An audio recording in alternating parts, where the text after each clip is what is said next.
واللہ اور اللہ تعالیٰ فضل اس نے فضیلت دی بعضکم تم میں سے بعض کو علی بعض بعض پر پھر رزق میں رزق کے معاملے میں سب لوگ برابر نہیں ہیں. اللہ نے کسی کو امیر بنایا ہے تو کسی کو غریب بنایا ہے، کوئی مالک ہے تو کوئی مملوک ہے یعنی غلام ہے، اور رزق میں اونچ نیچ آزمائش کے لیے اللہ نے رکھی ہے. تو اللہ سبحانہ تعالیٰ فرماتے ہیں اور اللہ تعالیٰ اس نے فضیلت دی تم میں سے بعض کو بعض پر رزق میں. فَمَا الَّذِينَ تو نہیں وہ لوگ جو فضلوا فضیلت دیے گئے، فضلوا سے مراد اغنیاء ہیں، تو نہیں وہ لوگ جو فضیلت دیے گئے برادی پھیرنے والے لوٹانے والے رزقہم اپنا رزق علی ما ملکت اوپر ان کے جن کے مالک ہیں ایمانہم ان کے دائیں ہاتھ یعنی ان کے غلام، فہم تو وہ فیہ اس میں سواء برابر ہوں. بس وہ لوگ جنہیں فوقیت دی گئی ہے یعنی جو اغنیاء ہیں کسی صورت اپنا رزق ان غلاموں پر لوٹانے والے نہیں ہیں جن کے یہ مالک ہیں کہ وہ اس میں برابر ہو جائیں، یعنی اسٹیٹس میں مالک اور مملوک دونوں برابر ہو جائیں. افبنعمت اللہ کیا بھلا اللہ کی نعمت کا یجحدون وہ انکار کرتے ہیں. یہاں یہ بات بتائی جا رہی ہے کہ اللہ تعالیٰ نے روزی میں بعض کو بعض پر فوقیت دی ہے، جیسے کہ میں نے ذکر کیا کوئی فقیر ہے تو کوئی مالدار ہے، کوئی مالک ہے تو کوئی غلام ہے. پھر یہ کہ یہ جو مالک ہیں یہ اپنے جیسوں کو اپنے مال میں سے دے کر برابر کرنا نہیں چاہتے، اور دوسری طرف اللہ اور مخلوق کو برابر کرتے ہیں. جب تم اپنے لیے برابر ہونا کسی کا بھی برداشت نہیں کرتے تو اللہ تعالیٰ ایسی برابری کیسے برداشت کر سکتا ہے؟ تو اللہ سبحانہ تعالیٰ فرماتے ہیں کہ تم اپنے غلاموں کو تو اپنے مالوں اور اپنی عورتوں میں شریک نہیں بناتے، تو میرے بندوں کو میری سلطنت میں کیوں شریک بناتے ہو؟ یعنی ایسا تو نہیں ہے کہ یہ اغنیاء اپنی دولت اور جائیدادیں اپنے غلاموں میں تقسیم کر دیں اور انہیں بھی اپنے ساتھ ان پراپرٹیز کا مالک بنا دیں اور اسٹیٹس وائز سیم ہو جائیں. ایسا تو یہ کرنا نہیں چاہتے، لیکن شرک کرتے ہیں. ان لوگوں کا یہ خیال ہے کہ ایک بڑا خدا ہے اور کچھ چھوٹے چھوٹے خدا ہیں، اور یہ چھوٹے الہ بڑے الہ کے سامنے ہماری سفارش کریں گے. تو اللہ تعالیٰ فرماتے ہیں یہ اللہ کی نعمت کا انکار کرنا ہے، یعنی یہ اللہ کی نعمت کا انکار کرتے ہیں، یعنی یہ لوگ شرک کرتے ہیں. سورہ الروم کی آیت نمبر 28 میں اللہ سبحانہ تعالیٰ فرماتے ہیں ضرب لکم مثلا من انفسکم هل لکم مما ملکت ایمانکم من شرکاء فیما رزقناکم فانتم فیہ سواء. اس نے تمہارے لیے خود تمہی میں سے ایک مثال بیان کی ہے، کیا تمہارے لیے ان غلاموں میں سے جن کے تمہارے دائیں ہاتھ مالک ہیں کوئی بھی اس رزق میں شریک ہیں جو ہم نے تم کو دیا ہے کہ تم اس میں برابر ہو، یعنی تم پھر اسٹیٹس وائز برابر ہو جاؤ؟ ایسا لوگ نہیں چاہتے لیکن پھر بھی شرک کرتے ہیں. تو اللہ سبحانہ تعالیٰ فرماتے ہیں کہ یہ اللہ کی نعمت کا انکار کرتے ہیں. چاہیے تو یہ تھا کہ اللہ کی نعمتوں کا شکر ادا کرتے، اس کی بندگی کرتے، لیکن شریک بنا کر اللہ کے ساتھ ناانصافی کرتے ہیں، اس کے احسان کو نہیں مانتے اور نعمتوں کا انکار کرتے ہیں. افبنعمت اللہ یجحدون کیا بھلا اللہ کی نعمت کا وہ انکار کرتے ہیں. یجحدون کا معنی جانتے بوجھتے انکار کرنا. تو اللہ سبحانہ تعالیٰ اس آیت میں مشرکین کی جہالت اور کفر کو خوب واضح کر رہے ہیں کہ وہ اللہ کے ساتھ شریک بناتے ہیں، حالانکہ وہ اس بات کا اعتراف بھی کرتے ہیں کہ وہ اللہ کے بندے ہیں. جیسا کہ حج کے تلبیہ میں وہ کہا کرتے تھے لبیک لا شریک لک الا شریکا هو لک تملکہ وما ملک. میں حاضر ہوں تیرا کوئی شریک نہیں سوائے اس شریک کے جو تیرے لیے ہو، تو اس کا مالک ہے اور اس کا بھی جس کا وہ مالک ہے. اسے مسلم نے روایت کیا ہے. اب آپ دیکھیے اس حدیث میں ان کا شرک واضح ہے.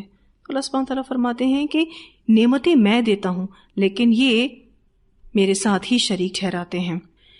پھر اللہ سبحانہ تعالیٰ فرماتے ہیں واللہ جعل لکم اور اللہ اس نے بنائی تمہارے لیے من انفسکم تمہارے نفسوں سے ازواجن بیویاں، تم سے ہی تمہارا جوڑا بنایا، ہم جنس بنایا مانوس کرنے کے لیے. سورہ الروم کی آیت نمبر 21 میں اللہ سبحانہ تعالیٰ فرماتے ہیں وَمِنْ آیَاتِهِ أَنْ خَلَقَ لَكُم مِّنْ أَنفُسِكُمْ أَزْوَاجًا لِتَسْكُنُوا إِلَيْهَا. اور یہ اللہ کی نشانیوں میں سے ہے کہ اس نے تم ہی میں سے تمہارا زوج بنایا تاکہ تم سکون حاصل کرو۔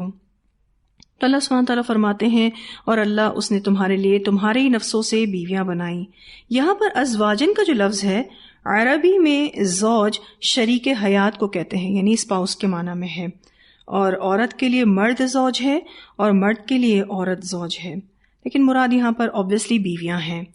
پھر اللہ تعالیٰ فرماتے ہیں وَجَعَلَ لَكُمْ، اور بنائے تمہارے لیے، من ازواجکم، تمہاری بیویوں میں سے، بنینا، بیٹے۔ جہاں بیویاں نعمت ہیں وہاں پھر ان بیویوں سے اللہ تعالیٰ نے ایک اور نعمت عطا کی، یعنی بیٹے عطا کیے۔ تو اللہ سبحانہ تعالیٰ فرماتے ہیں صرف بیویاں ہی نہیں دیں بلکہ تمہاری نسلیں آگے بڑھائیں۔ وَحَفَدَةً، اور پوتے۔ حفدتن کا جو لفظ ہے حا فا دال سے ہے، اس کا معنی پوتے ہیں، اور آپ یہ بھی کہہ سکتے ہیں کہ اولاد کی اولاد، یعنی نواسے بھی اس میں شامل ہیں۔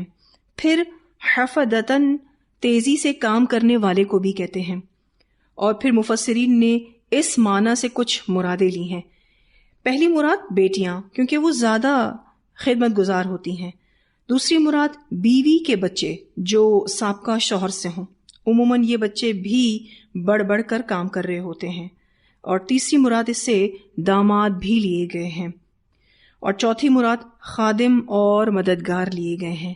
تو اللہ سبحانہ تعالیٰ فرماتے ہیں کہ ہم نے تمہارے لیے بیویاں بنائیں، اور ان بیویوں سے اللہ تعالیٰ نے تمہیں بیٹے عطا کیے، اور ان بیٹوں سے اللہ تعالیٰ نے تمہیں پوتے عطا کیے۔ اور جیسا کہ میں نے آپ کو بتایا کہ وَحَفَدَةً میں بہت سارے معنی مفسرین بیان کرتے ہیں، جہاں پوتے کا معنی ہے وہاں ساتھ ساتھ نواسے کا معنی بھی ہے، اور دوسرا معنی تیزی سے کام کرنے والے، جس میں کچھ مرادیں، پہلی مراد بیٹیاں، دوسری مراد بیوی کے بچے جو سابقہ شوہر سے ہوں، تیسری مراد داماد، اور چوتھی مراد خادم اور مددگار ہیں۔ اب یہاں آپ دیکھیے تو اللہ سبحانہ تعالیٰ نے اپنی نعمتوں کا ذکر کیا ہے۔ سب سے پہلی نعمت بیویاں۔ کیا لوگ اپنی بیویوں کی قدر کرتے ہیں؟ عمومی طور پر یہ دیکھا جاتا ہے کہ لوگ اپنی بیویوں کی قدر نہیں کرتے۔ اگر ان سے پوچھا جائے کہ کیا آپ اپنی ماں کی قدر کرتے ہیں تو وہ ضرور ہاں کہیں گے۔ تو عموماً لوگ ماں کی قدر کرتے ہیں اور کہتے ہیں کہ ہم اپنی ماں کی قدر اس لیے کرتے ہیں کہ اس نے ہمیں جنم دیا، لیکن بیوی کو ویلیو نہیں کرتے۔ تو وہ بھی تمہاری نسلوں کو آگے بڑھاتی ہے، اس نے بھی وہی تکلیف اٹھائی ہے جو تمہاری ماں نے تم کو پیدا کرنے میں تکلیف اٹھائی ہے۔ تو تمام مردوں کو اپنی بیویوں کی قدر کرنی چاہیے، کیونکہ وہ ان کی نسلوں کو آگے بڑھاتی ہیں۔ پھر آپ دیکھیے کہ بیٹے بہت بڑی نعمت ہیں، اور اسی طرح سے آگے پوتے بھی بہت بڑی نعمت ہیں، نواسے بھی نعمت ہیں، اور پھر بیٹیاں بھی نعمت ہیں۔ لیکن بہت سارے لوگ آج بیٹیوں کو بھی نعمت نہیں سمجھتے بلکہ زحمت سمجھتے ہیں۔ تو اللہ تعالیٰ نے یہاں پر نعمتوں کا ذکر کیا ہے، فرمایا وَرَزَقَكُمْ، اور اس نے رزق دیا تم کو، مِنَ الطَّيِّبَاتِ، پاکیزہ چیزوں میں سے، یعنی کھانے پینے کی تمہیں عمدہ چیزیں دیں۔ أَفَبِالْبَاطِلِ، کیا پھر ساتھ باطل کے، یؤمنون، وہ ایمان رکھتے ہیں؟ تو کیا یہ بے اصل چیزوں پر اعتقاد رکھتے ہیں، یعنی عقیدہ رکھتے ہیں؟ باطل اور بے اصل چیزوں سے مراد مشرکین کے بت ہیں۔ اللہ سبحانہ تعالیٰ فرماتے ہیں افا بالباطل یؤمنون، کیا پھر ساتھ باطل کے وہ ایمان رکھتے ہیں؟ وبنعمت اللہ، اور اللہ کی نعمت کا، ہم یکفرون، وہ انکار کرتے ہیں یا پھر وہ کفر کرتے ہیں۔ اللہ کی دی ہوئی نعمتوں کو چھپاتے ہیں اور غیر اللہ کے ساتھ منسوب کرتے ہیں۔ اولاد اللہ نے دی، رزق اللہ نے دیا، لیکن کہتے ہیں کہ فلاں نے دیا۔ تو یہاں اللہ تعالیٰ نے نعمت کا ذکر کر کے شرک کی تردید کی ہے اور توحید کو پختہ کیا ہے۔ پھر فرمایا وَيَعْبُدُونَ، اور وہ عبادت کرتے ہیں، مِن دُونِ اللَّهِ، اللہ کے سوا، مَا لَا يَمْلِكُ، اس کی جو نہیں مالک ہوتا، لہم، ان کے لیے، رزقاً، رزق کا، من السماواتی، آسمانوں سے، والارض، اور زمین سے، شیئاً، کسی چیز کا، ولا یستطیعون، اور نہ ہی وہ استطاعت رکھتے ہیں۔ اب آپ دیکھیے تو یہاں پر اللہ سبحانہ تعالیٰ نے مشرکوں کا ذکر کیا ہے کہ نعمتیں دینے والا تو اللہ تعالیٰ ہے، فضل و کرم کرنے والا اللہ تعالیٰ ہے، پیدا کرنے والا، رزق دینے والا اللہ ہے، مگر یہ اللہ کو چھوڑ کر معبودان باطل کی عبادت کرتے ہیں۔ یہاں آپ کہہ سکتے ہیں کہ اللہ سبحانہ تعالیٰ نے انسانوں کی ایک دوسری حالت کو بیان کر کے شرک اور غیر اللہ کی عبادت پر کرٹیسائز کیا ہے کہ اللہ سبحانہ تعالیٰ ان کو رزق عطا کرتا ہے آسمانوں سے اور زمین سے، لیکن یہ ان تمام نعمتوں کو اپنے بتوں کی طرف منسوب کرتے ہیں۔ یعنی آدمی کھاتا تو اللہ کا دیا ہوا رزق ہے، لیکن شکر اور احسان کسی اور کا مانتا ہے۔ اللہ سبحانہ تعالیٰ فرماتے ہیں کہ یہ عبادت کرتے اللہ کے سوا، اس کی جو نہیں مالک ہوتا ان کے لیے رزق کا، وہ تو رزق کے مالک ہے ہی نہیں، وہ تو روزی کے مالک ہے ہی نہیں۔ کتنی بڑی احسان فراموشی انسان کرتا ہے کہ سب کچھ اللہ تعالیٰ دیتا ہے، لیکن وہ شکر اور احسان کسی اور کا مانتا ہے۔ اور اللہ تعالیٰ کا یہاں پر کتنا واضح طور پر بیان ہے کہ وہ کسی چیز کی استطاعت نہیں رکھتے، وَلَا يَسْتَطِيعُونَ، کسی چیز کی استطاعت نہیں رکھتے۔ آپ دیکھیے تو اللہ تعالیٰ نے انسانوں کو کتنی نعمتیں دیں۔ ایک روایت آتی ہے، نبی اکرم صلی اللہ علیہ وسلم نے فرمایا، قیامت کے دن اللہ تعالیٰ اپنے بندوں کو اپنے احسان جتاتے ہوئے فرمائے گا، اے فلاں شخص، کیا میں نے تجھے عزت نہیں دی تھی؟ کیا میں نے تجھے سردار نہیں بنایا تھا؟ تجھے بیوی نہیں دی تھی؟ کیا گھوڑوں اور اونٹ کو تیرے تابع نہیں کیا تھا؟ اور کیا میں نے تجھے چھوڑ نہیں رکھا تھا کہ تو اپنی قوم پر سرداری کرتا تھا اور ٹیکس لیتا تھا؟ اسے مسلم نے روایت کیا ہے۔ یعنی یہاں اس حدیث میں یہ بات واضح کی جا رہی کہ کتنی نعمتیں انسان لے کر گھوم رہا ہے، لیکن وہ اللہ کا شکر ادا نہیں کرتا۔ پھر اللہ سبحانہ تعالیٰ فرماتے ہیں، فَلَا تَضْرِبُوا، پس نہ تم بیان کرو، لِلَّهِ الْأَمْثَالِ، اللہ کے لیے مثالیں، ان اللہ، بے شک اللہ تعالیٰ، یعلم، جانتا ہے، وَأَنْتُمْ، اور تم، لا تعلمون، نہیں تم جانتے۔ یہاں اللہ سبحانہ تعالیٰ فرماتے ہیں کہ آدم کی اولاد اللہ کے لیے مثالیں بیان کرتی ہے۔ فَلَا تَضْرِبُوا لِلَّهِ الْأَمْثَالِ، پس نہ تم بیان کرو اللہ کے لیے مثالیں۔ اللہ تعالیٰ کہتے ہیں اللہ کے شریک نہ بناؤ، اللہ کے ہم مثل نہ بناؤ۔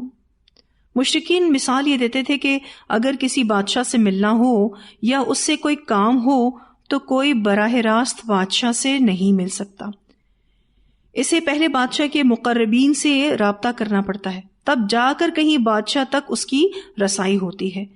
اسی طرح اللہ کی ذات بھی بہت ہی اعلیٰ ہے، بہت ہی اونچی ہے، اس تک پہنچنے کے لیے ہم ان معبودوں کو ذریعہ بناتے ہیں یا بزرگوں کا وسیلہ لیتے ہیں۔ تو اللہ سبحانہ تعالیٰ فرماتے ہیں کہ تم اللہ کو اپنے اوپر قیاس مت کرو، اللہ تعالیٰ تم انسانوں جیسا نہیں ہے، اللہ کو اس قسم کی مثالیں مت دو۔ فَلَا تَضْرِبُوا لِلَّهِ الْأَمْثَالِ، آج بھی آپ دیکھیے کتنے لوگ یہ اگزامپل دیتے ہیں کہ جی ہم اللہ تعالیٰ سے ڈائریکٹ نہیں مانگ سکتے، ہمیں پہلے وسیلہ لینا ضروری ہوتا ہے۔ تو اللہ تعالیٰ فرماتے ہیں ان اللہ یعلم، بے شک اللہ تعالیٰ جانتا ہے، یعنی اللہ جانتا ہے اور تمہیں خبردار کر رہا ہے کہ اس کے سوا کوئی معبود نہیں ہے، مگر اپنی جہالت میں تم اللہ کے ساتھ شرک کرتے ہو۔ وانتم لا تعلمون، اور تم نہیں تم جانتے۔ تو یہاں اللہ سبحانہ تعالیٰ نے بہت ہی واضح بیان کیا ہے توحید کا، اور شرک کی بھرپور تردید کی ہے، لیکن لوگوں کو یہ آیتیں سمجھ ہی نہیں آتی۔ آپ دیکھیں تو اللہ تعالیٰ کا انداز کتنا ہی خوبصورت ہے، نعمتوں کا ذکر کرتے ہیں اور پھر شرک کی تردید کرتے ہیں تاکہ توحید کو پختہ کیا جا سکے۔ اتنی آیات کی تلاوت سنتے ہیں، پھر انشاءاللہ آگے پڑھیں گے۔ واللہ فضل بعضکم علی بعض فی الرزق فما الذین فضلوا براد رزقهم علی ما ملکت ایمانهم فهم فیہ سواء أفبنعمة الله يجحدون والله جعل لكم من أنفسكم أزواجا وجعل لكم من أزواجكم بنين وحفدة وجعل لكم من أزواجكم بنين وحفدة ورزقكم من الطيبات أفبالباطل يؤمنون وبنعمة الله هم يكفرون ويعبدون من دون الله ما لا يملك لهم رزقا من السماوات والأرض شيئا ولا يستطيعون فلا تضربوا لله الأمثال إن الله يعلم وأنتم لا تعلمون۔ آگے اللہ سبحانہ تعالیٰ فرماتے ہیں ضرب اللہ بیان کی اللہ نے مثلاً ایک مثال عبدن ایک غلام مملوکن مملوک کی لا یقدر علی شیء نہیں قدرت رکھتا اوپر کسی چیز کے ومن اور اس کی جس کو رزقناہ رزق دیا ہم نے اس کو منا اپنی طرف سے رزقن حسنا رزق اچھا فہوا تو وہ ينفق خرچ کرتا ہے منہ اس میں سے سرن پوشیدہ یعنی چھپا و جہرن اور اعلانیہ یعنی کھلا حل یستوون کیا وہ برابر ہو سکتے ہیں الحمدللہ سب تعریف اللہ کے لیے ہے بل اکثرہم بلکہ اکثر ان میں سے لا یعلمون علم نہیں رکھتے۔ اس مثال میں دو لوگوں کو کمپیئر کیا گیا ہے، ایک غلام یعنی غریب اور محتاج، دوسرا وہ جس کو اللہ نے رزق دے رکھا ہے اور وہ اس میں سے پوشیدہ اور اعلانیہ خرچ کرتا ہے۔ یہاں پر عبدم مملوکن لا یقدر علی شیء سے پہلی مراد باطل معبود ہیں جو محتاج ہیں، بے اختیار ہیں، اور دوسری مراد کافر ہیں، یعنی ان کے پاس کوئی اونرشپ نہیں ہے۔ اور وَمَن رَزَقْنَاهُ مِنَّا رِزْقًا حَسَنًا فَهُوَ يُنْفِقُ مِنْهُ سِرًّا وَجَهْرًا، اس سے مراد اللہ کی ذات ہے جو با اختیار ہے، جب چاہے خرچ کرتا ہے، اور دوسری مراد مومن ہے۔ اللہ تعالیٰ فرماتے ہیں حل یستوون کیا وہ برابر ہو سکتے ہیں، یعنی جس کے پاس کوئی اختیار نہیں اور دوسرا جس کے پاس اختیار ہے، کیا یہ دونوں برابر ہو سکتے ہیں؟ جس کے پاس کوئی اونرشپ نہیں اور دوسرا جس کے پاس فل اتھارٹی ہے، کیا یہ برابر ہو سکتے ہیں؟ اللہ نے ان کے شرک کی نفی کے لیے یہ مثال بیان کی ہے اور ان مشرکوں کی غلط مثالوں کے بجائے ایک ٹھیک مثال بیان کی ہے جو معمولی عقل و فہم رکھنے والے کو بھی سمجھ میں آ سکتی ہے۔ آپ کہہ سکتے ہیں کہ ایک نئے انداز میں شرک کی تردید ہے۔ مثلا ایک شخص خود غلام ہے، اس کی اپنی کوئی چیز ہے ہی نہیں اور مالک کی چیز میں وہ تصرف کا اختیار نہیں رکھتا، اگر وہ کچھ خرچ کرنا بھی چاہے تو نہیں کر سکتا، اس کے پاس پاورز نہیں ہیں، وہ مجبور ہے۔ اس کے مقابلے میں دوسرا شخص آزاد ہے، خود مختار ہے، غنی ہے اور اس کے پاس مال کو خرچ کرنے کا پاور ہے، وہ اعلانیہ اور پوشیدہ طور پر خرچ کرتا ہے، تو کیا یہ دونوں برابر ہو سکتے ہیں؟ ابن عباس رضی اللہ تعالیٰ عنہما فرماتے ہیں کہ یہاں غلام سے مراد کافر ہے اور جو آزاد ہے اس سے مراد مومن ہے۔ مجاہد رحمہ اللہ سے روایت ہے کہ یہاں غلام سے مراد بت ہیں اور آزاد اور با اختیار سے مراد اللہ کی ذات ہے۔ اللہ تعالیٰ فرماتے ہیں کہ اگر تمہیں کسی چیز کی ضرورت ہو تو کیا تم غلام کے پاس جاؤ گے جو کچھ بھی اختیار نہیں رکھتا، یا اس کے پاس جاؤ گے جو خود مالک ہے اور با اختیار ہے، وہ جس طرح چاہے اپنے مال کو خرچ کرے؟ اور اللہ سبحانہ تعالیٰ کا یہ سوال دراصل انسانوں کی عقلوں کو متحرک کرنے کے لیے ہے۔ حل یستوون کیا یہ دونوں برابر ہو سکتے ہیں؟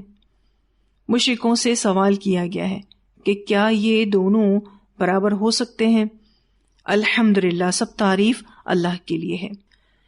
الحمدللہ کا یہاں آنا دو وجوہات کی بنا پر ہے۔ اس سوال کے جواب میں وہ کہہ ہی نہیں سکتے، کون؟ یہ مشرکین، کہ ہاں دونوں برابر ہو سکتے ہیں۔ اب اگر وہ کہیں کہ نہیں ہو سکتے، یعنی دونوں برابر نہیں ہو سکتے، تو گویا مجرم نے اپنے جرم کا اعتراف کر لیا، تو اس پر الحمدللہ یعنی اللہ کا شکر۔ اگر یہ خاموش رہیں اور کوئی جواب نہ دے سکیں تو یہ ان کے عاجز ہونے اور دلیل نہ ہونے کا ثبوت ہے، تو اس پر بھی الحمدللہ کہیں۔ دونوں سچویشنز میں شرک کا باطل ہونا واضح ہو گیا۔ تو اللہ تعالیٰ نے پیغمبر سے فرمایا ہر صورت میں اللہ کا شکر ادا کیجیے۔ بل اکثرهم لا یعلمون، بلکہ اکثر ان میں سے علم نہیں رکھتے، نہیں جانتے کہ یہ بت کوئی اختیار نہیں رکھتے، پھر بھی یہ اپنے بتوں سے ہی لو لگائے ہوئے ہیں۔ خالق اور مخلوق کیسے برابر ہو سکتے ہیں، جبکہ اس مثال سے یہ بات واضح ہے کہ مخلوق کے بھی مختلف سٹیٹس ہوں، تو لوگ کہتے ہیں کہ دونوں برابر نہیں ہو سکتے، یعنی مخلوق میں بھی سٹیٹس فرق ہوں تو لوگ کہتے ہیں کہ نہیں یہ برابر نہیں ہے، تو خالق اور مخلوق پھر کیسے برابر ہو سکتے ہیں؟ تو اس مثال سے اللہ سبحانہ تعالیٰ نے ان کو توحید سمجھائی ہے اور شرک کا رد کیا ہے۔ اور آخر میں اللہ تعالیٰ کا یہ کہنا کہ میجورٹی جو ہے وہ علم نہیں رکھتے، یعنی اس آسان فہم بات کو نہیں سمجھتے اور اپنے بے اختیار معبودوں کے آگے دعائیں کرتے ہیں۔ اس سے بڑھ کر لا علمی اور جہالت کیا ہوگی؟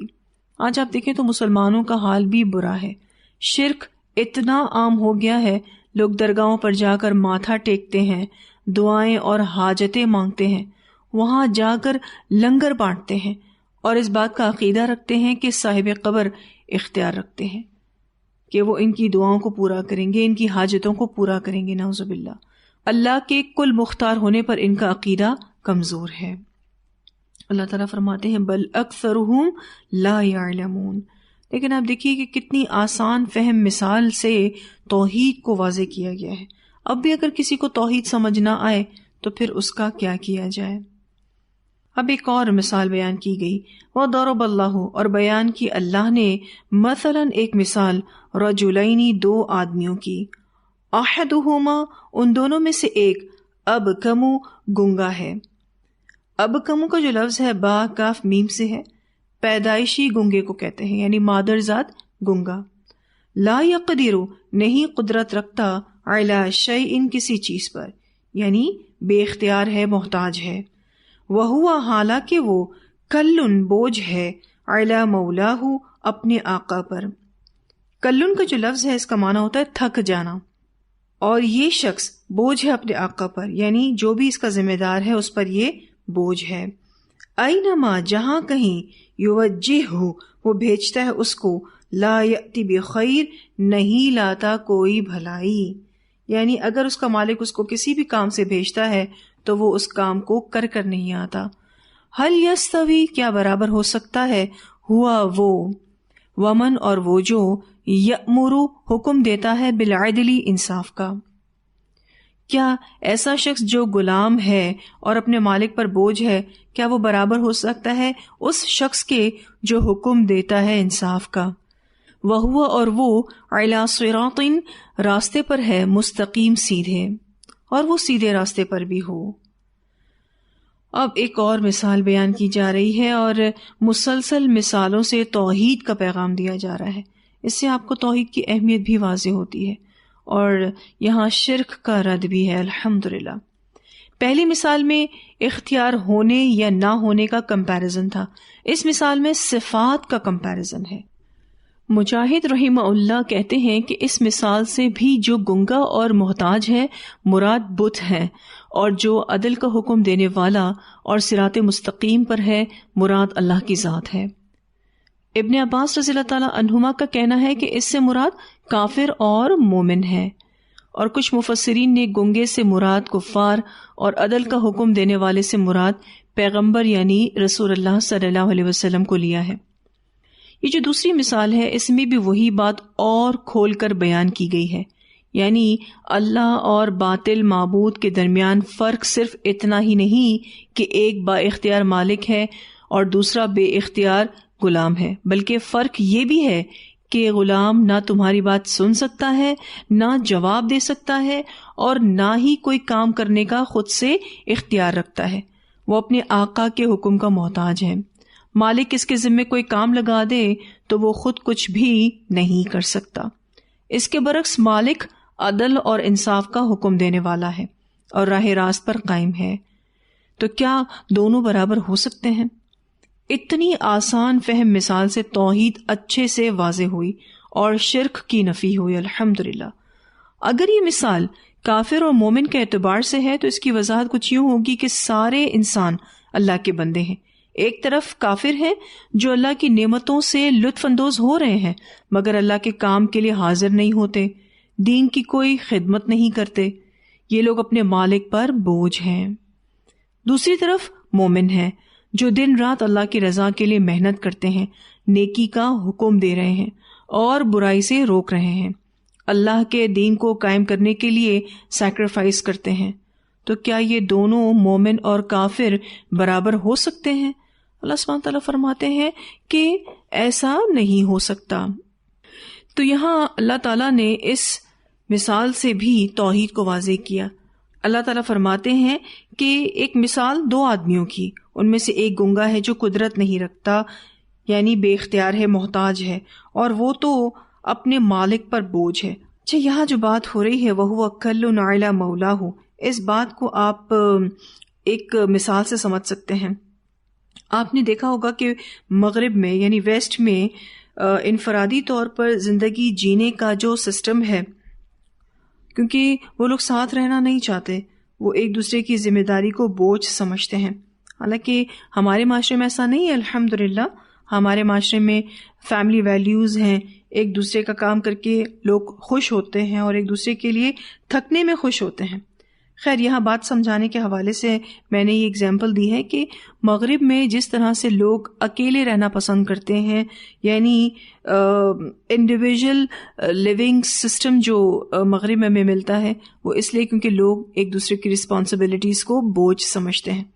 تو یہ جو غلام ہے اپنے مالک پر بوجھ ہے، اس کا مالک اس کو کہیں پر بھی بھیجتا ہے تو وہ خیر نہیں لاتا، یعنی وہ کام کر کے نہیں دیتا، اس کے پاس پاورز ہی نہیں ہے۔ تو اللہ تعالیٰ فرماتے ہیں کیا برابر ہو سکتا ہے اس شخص کے جو حکم دیتا ہو انصاف کا؟ اور یہاں پر وَمَن يَأْمُرُ بِالْعَدْلِ سے مراد کون ہے؟ سب سے پہلے تو اللہ تعالیٰ ہے، ٹھیک ہے، اور دوسری مراد رسول اللہ صلی اللہ علیہ وسلم ہے، اور تیسری مراد مومنین ہیں۔ اللہ سبحانہ تعالیٰ فرماتے ہیں کیا پھر وہ اس کے جیسا ہو سکتا ہے جو انصاف کا حکم دیتا ہے اور وہ صراط مستقیم پر بھی ہو؟ obviously وہ برابر نہیں ہو سکتے۔ تو الحمدللہ بہت ہی آسان فہم دو مثالوں سے توحید کو واضح کیا گیا۔ اب بھی اگر کسی کو توحید سمجھ نہیں آتی تو پھر اس کی عقل کا فقدان ہے۔ اللہ تعالیٰ نے الحمدللہ قرآن پاک میں توحید کو اتنا کلیئر کیا ہے کہ کوئی کل قیامت کے دن اللہ تعالیٰ کو یہ نہیں کہہ سکتا کہ اللہ تعالیٰ مجھے تو توحید سمجھ ہی نہیں آئی، اسی لیے میں شرک کر رہا تھا۔ لوگ جب قرآن پڑھیں گے تو قرآن الحمدللہ ان کو اللہ کے ایک ہونے کو ضرور بضرور واضح کرے گا۔ پھر لوگ یہ نہیں کہہ سکیں گے کہ اللہ کے ساتھ کوئی اور شریک ہے۔ ایسا کہنے سے پہلے obviously وہ کئی بار سوچیں گے۔ تو اس کے لیے قرآن کو پڑھنا بہت ضروری ہے۔ اتنی آیات کی تلاوت سنتے ہیں، پھر انشاءاللہ آگے پڑھیں گے۔ ضرب اللہ مثلا عبدا مملوكا لا يقدر على شيء ومن رزقناه منا